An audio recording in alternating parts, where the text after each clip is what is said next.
तो दर्शक बंधु जदि आपणकर पूर्वपुरुषों ना रे जमी पट्टा रही ताहाले वर्तमान ओडिशा सरकार तरफरु आपण मानक पई गोटिए बड़ घोषणा बा गोटिए बड़ खुशी खबर दिया जाइछि जहा कि आपण मानक पई बहुत गुरुत्वपूर्ण रही। तो भिडियोटी को शेष पर्यंत देखिबे। जदि आपणकर जमी पट्टाटी आपणकर बाप अजा किंबा आपणक पूर्वपुरुषों ना रे थिबो तो भिडियोटी को निहाती भाबरे गोटिए लाइक करिवे। चैनल रे नुआ हैथिले चैनल को मध्य सब्सक्राइब कर नेबे। तेबे चलंतु आउ डेरी न करी वर्तमान फटाफट सही अपडेट उपरे बा सही खुशी खबर उपरे नजर पकाई देबा। जेमिति कि आपण माने एठी देखि पारुथिबे जे बापा जेजेंको ना रे जमी थिले पुओ माने भी करि पारिबे पंजीकरण। तो देखंतु चलित खरीफ ऋतु धान संग्रह निमंते जुलाई 19 रु राज्य रे चासी पंजीकरण चलीछि। चासी पंजीकरण व्यवस्था को सरकार सरल करिसंती। बापा किंबा जेजेंको ना रे जमी थिले भी पुओ चासी भाबे पंजीकरण करि पारिबे बोली खाद्य जोगान और खाउटी कल्याण मंत्री कृष्ण चंद्र पात्र कहिसंती। तो दर्शक बंधु जेउ लोक मानकर जमी पट्टाटी सेमानकर पूर्वपुरुषों ना रे किंबा सेमानकर बाप अजा ना रे अछि ताहाले सेमाने वर्तमान चासी पंजीकरण करि पारिबे। काहेकि ना आपण माने जानिछंती जे जुलाई मास 19 तारिख रु ऑलरेडी आपनकर चासी पंजीकरण चलीछि। जो माने भी धान मंडी रे धान देबा को चाहुछंती तो से केस रे अनेक सारा प्रॉब्लम मध्ये देखिबा को मिलुछि। तो एहा को नै कि वर्तमान खाद्य जोगान मंत्री सूचना देइछंती जे जहार भी जमी पट्टाटी पूर्वपुरुषों ना रे अछि सेमाने मध्ये आराम से चासी पंजीकरण करि पारिबे। तो प्रश्न आसीबो जे भाई आमर जो पूर्वपुरुषों ना रे जमी पट्टा अछि वर्तमान आमे अनेक सारा भाई अछु तो आमे केमिति समस्ते चासी पंजीकरण करिबु माने जॉइंट पट्टा समस्ते मिसिकी आपनकर गोटे पट्टा अछि तो से जगह रे आपण माने केमिति चासी पंजीकरण करिवे तार उपाय वर्तमान मंत्री आपण मानकु दैछंती। तो देखंतु मंत्री कहिसंती बापा किंबा जेजेंको नाम रे जमी पट्टा थिले पुओ माने जिए जतिकी परिमाण जमी रे चाष करूथिबे सेतिकी रे पंजीकरण करि पारिबे। जदि जणे भाई सबु जमी चाष करूछि संपृक्त भाई पंजीकरण निमंते अन्य भाई को स्वीकृतिनामा देबे। स्वीकृतिनामा देई सबु जमी पाई पंजीकरण करि पारिबे। नकली चासी पंजीकरण करिबा द्वारा धान संग्रह बेले समस्या उपजुछि।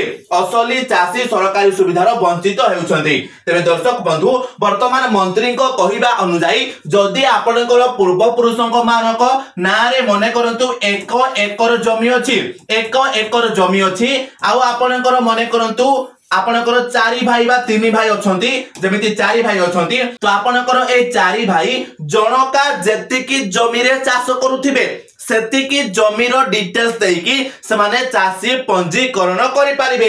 तो जदि 1 एकर जमी आपनको बापा जांको ना रे अछि आपण माने 4 भाई अछंती तो समस्तक भागरे आपनकर 25 डिसमिल लेखा पडुछि 25 डिसमिल लेखा पडुछि। तो एई जो 25 डिसमिल रे आपण चाष करूछंती तार डिटेल्स देकी आपण माने चासी पंजीकरण करि पारिबे। तो मोटा मोटी भाबरे जेते भी आपनकर जमी अछि से जमीटी जहा ना रे भी अछि तो सही जमी रे आपण केते चाष करूछंती केते भाग जमी आपण चाष करूछंती सेतिकी जमीर डिटेल्स देकी आपण माने आपनकर चासी पंजीकरण करि पारिबे। एटा आपण माने बुझि गले। आ सहित जेउ चासी बा जेउ भाई जनक सबुतिक जमी रे चाष करूथिबो किंतु तार जदी आउ जने भाई थिबो ताहाले ताकू ताठारु स्वीकृतिनामा आनिबा पई पड़िबो जे देखंतु बा गोटे दरखास्त लिखिबा पई पड़िबो जेउ दरखास्त रे लेखा जाइथिबो जे ए जमी को वर्तमान मोर एई भाईटी चाष करूची मु ताको स्वीकृति दउची जे से आराम से चासी पंजीकरण करि पारिबो। तो एभली स्वीकृतिनामा देले से भाई जनक चासी पंजीकरण करि पारिबो एवं आराम से धान मंडी रे धान मध्य देई पारिबो। एभली सुविधा वर्तमान सरकार आनिछंती जहा कि निश्चिंत भाबरे आपनको पई गोटे खुशी खबर रहिची। काहे कि ना हमें देखिचे अनेक समय रे एई सब असुविधा हेछि जे पूर्वपुरुषों ना रे जो जमी पट्टा अछि तो हमें जते बेले चासी पंजीकरण करबा को जाउछंती सेतेबेले हमकु अनेक सारा असुविधार सामना करबा को पड़ी थाए बा हमर जॉइंट पटा जदि अछि ताहाले आमे मध्ये कंफ्यूज हेइ थांती जे आमे केउ जमीर डिटेल्स आमे सेठी देबा जा द्वारा आमे हमर पंजीकरण करिकि धान मंडी रे धान देई परिबा। तो एहा को नै कि सरकार ए सॉल्यूशन देइ छंती। ता सहित देखंतु नकली चासी एहार फायदा नेउछंती तेनु नकली चासी चिन्हट पई सरकार चासी को ई केवाईसी करबा को निष्पत्ति नै छंती। धान किना समय रे चासी को ई केवाईसी जांच करा जिवो जहा नकली चासी चिन्हट रे सहायक हेबो। तो वर्तमान सरकार सबु जगह रे आपनकर ई केवाईसी करूछंती जेमिति राशन कार्ड रो ई केवाईसी कले एवं जो माने अयोग्य थिले समान को ना को काटी देले ठीक से भली भाबरे वर्तमान चासी पंजीकरण कला समय रे आपनकर ई केवाईसी करा जिवो एवं ई केवाईसी परे आपनकर जांच करा जिवो। जांच परे जेउ माने चासी बोली योग्य विवेचित हेबे बा जो माने प्रकृत चासी थिबे केवल सेमानंकु ही आपनकर चासी पंजीकरण करबा पई सुजोग दिया जिवो बा सेमाने ही केवल धान मंडी रे धान देबे। काहे कि ना आपण माने जानि छथि जे धान मंडी रे आपनकर जो सोसाइटी रो जो अधिकारी माने रहि छथि जो माने जॉब करू छथि से माने तांकर चिन्हा परिचय लोक मानको मध्य धान मंडी रे धान देबा को कहि थांती। काहे कि ना से माने तांकठु कमिशन मध्य खाइ थांती जो माने के प्रकृत रे चासी न थांती जो माने के आपनकर व्यापारी थांती माने से माने अलगा लोक मानको ठारू कम दाम रे धान किनि के आनंती एवं सही धान को आनि कि सोसाइटी रे बिकि दियंती बा धान मंडी रे दियंती एवं सेथिरु किछि कमिशन सोसाइटी रो अधिकारी मानको दियंती जहा फल रे प्रकृत चासी टिए धान मंडी रे धान देई पारि न थाए। तो एभली जो सब करा जाउछि सेथि पई सरकार एही ई केवाईसी प्रोसेस आनि छथि जे प्रकृत चासी को वर्तमान चिन्हट करा जाई पारिबो एवं केवल से ही धान मंडी रे धान देई पारिबो। तो निश्चित भाबरे एभली पदक्षेप को नै कि आपनकर मतामत कोन रहिछि आपण माने हमकु कमेंट रे जणाइबे। आ ता सहित ए पेपर टी जो मु आपण मानकु देखौछि एहार फोटोटा मध्य मु आपण मानकु टेलीग्राम चैनल रे पठाई देबी। टेलीग्राम चैनल रो लिंक डिस्क्रिप्शन रे अछि सही लिंक रे टच करके टेलीग्राम चैनल रे जॉइन हे जिवे आपण माने ए पेपर को मध्य आराम से सेठु निजे पढ़ी पारिबे। ता सहित देखंतु पंजीकरण समय रे चासी माने आधार कार्ड एवं आधार कार्ड संयोग थिबा बैंक खाता नंबर नै ई केवाईसी करिवे। एही प्रक्रिया रे चासी को अंगुली चिन्ह सहित आखि स्कैन करा जिवो ताहा द्वारा असली और नकली चासी को चिन्हट करा जाई पारिबो। एही पदक्षेप राज्य रे चासी को पई उद्दिष्ट सरकारी योजना गुडी करे स्वच्छता आनिबा सहित असली चासी को सठिक सुविधा जोगाई देबारे सहायक हेबो। एही जांच प्रक्रिया माध्यम रे सरकारी अनुदान और समर्थन केवल असली चासी को पई सुनिश्चित करा जिवो। धान किना प्रक्रिया रे नकली चासी माने सरकारी सहायता हासिल करूथिबा अभियोग आसुथिबा बेले ई केवाईसी एही अनियमितता को रोकिबा को सहायक होबो बोली आशा करा जाउची। तो जते बेले आपण माने धान मंडी रो जो फॉर्म रहिची सही फॉर्म को आपण माने पूर्ण करिकि धान मंडी को बा सोसाइटी को नै दउछंती तो आपनकर सेठारे ई केवाईसी करा जिवो। तो ई केवाईसी केमिति करा जिवो ना आपनकर फिंगरप्रिंट रो स्कैन निया जिवो आपनकर आखि स्कैनिंग करा जिवो एवं आपनकर ई केवाईसी करा जिवो। ता सहित आपनकर आधार कार्ड रो जेरॉक्स एवं आपनकर बैंक पासबुक रो जेरॉक्स किबा आपनकर आधार कार्ड सहित जे बैंक पासबुक लिंक थिबो ताकू ही आपनकर सेही अकाउंट को आपनकर टंका दिया जिवो बा से भली भाबरे आपनकर ई केवाईसी करा जिवो। ता सहित सूचना योग्य आगामी खरीफ ऋतु रे जे चासी माने सेमानकर बळका धान बिक्री करबा को इच्छुक सेमानको नूतन भाबे पंजीकरण करबा को पड़िबो। पूर्वरु होइतबा पंजीकरण नवीकरण करा जिवो नाही। चासी को पुनर्बार निजर बैंक जमी संक्रांत सूचना देबा को पड़िबो। पंजीकरण समय रे चासी को उभय आधार थिबा ई केवाईसी पंजीकरण एवं आधार ई केवाईसी थिबा पेमेंट व्यवस्था पई सम्मति देबा को हेबो। तो पंजीकरण समय रे प्रति कृषकक आधार नंबर बायोमेट्रिक सूचना जांच करा जिवो। आधार नंबर थिबा अकाउंट रे अर्थ प्रदान करा जिवो। राज्य रे धान संग्रह नवेम्बर प्रथम सप्ताह रु आरंभ हेबो 2026 मार्च 31 से शेष हेबो। धार्य समय भितरे समस्त 30 जिल्ला रे कृषक पंजीकरण आरंभ हेबो एवं धान संग्रह प्रक्रिया जिला स्तर रे कार्यकारी करा जिवो।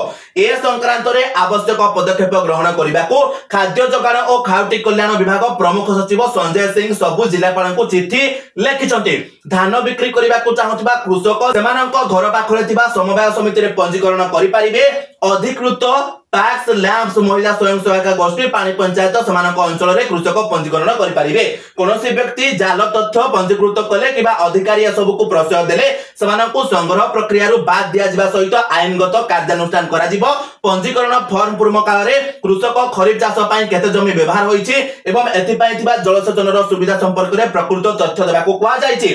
भागचासी होइथिले जमी मालिक ठारो स्वीकृति पत्र आनिबे एवं एहा को पंजीकरण फॉर्म सहित दाखल करिवे। भाग चाषी जमी मालिकों को आधार कार्ड और मोबाइल नंबर दाखल करेंगे। तो दर्शक बंधु बर्तमान आपण माने डिटेल्स रे बुझी गले आपन संपूर्ण न्यूज टी मध्ये हम पढाई की सुनाई देली। तो जे आपण माने ए न्यूज टी पढिया पय चाहउथिबे टेलीग्राम चैनल रे मु पेपर टा पठाई देबी आपण माने सेठार मध्ये पढि पारिबे। तो मोटा मोटी भाबरे आपण माने को जदि मु कहिबी पॉइंट अनुसार ताहले वर्तमान कोन खुशी खबर आपण को पय आसीथि ना प्रथम खुशी खबर आपण को रहिछि जे जो जमी आपण को बाप जांको ना रे अछि तो सेही जमी रे वर्तमान जेउ भाई जति की चाष करूछि सेही चाष जमीर डिटेल्स देकी से धान मंडी रे धान देई परिबे बा चाषी पंजीकरण करि परिबे। ता सहित जो चाषी भाई माने भाग चाषी अटंती माने अलगा काहर जमी को धरुछंती तो से माने मध्य चाषी पंजीकरण करि परिबे किंतु सेमानंकु तांकर जमी मालिक को थारु एक स्वीकृति पत्र आनिबा पई पड़िबो। एटा आपण माने बुझी गले। ता सहित जते बेले आपण माने चाषी पंजीकरण करिबा पई जिबे बा धान मंडी रे फॉर्म देबा को जिबे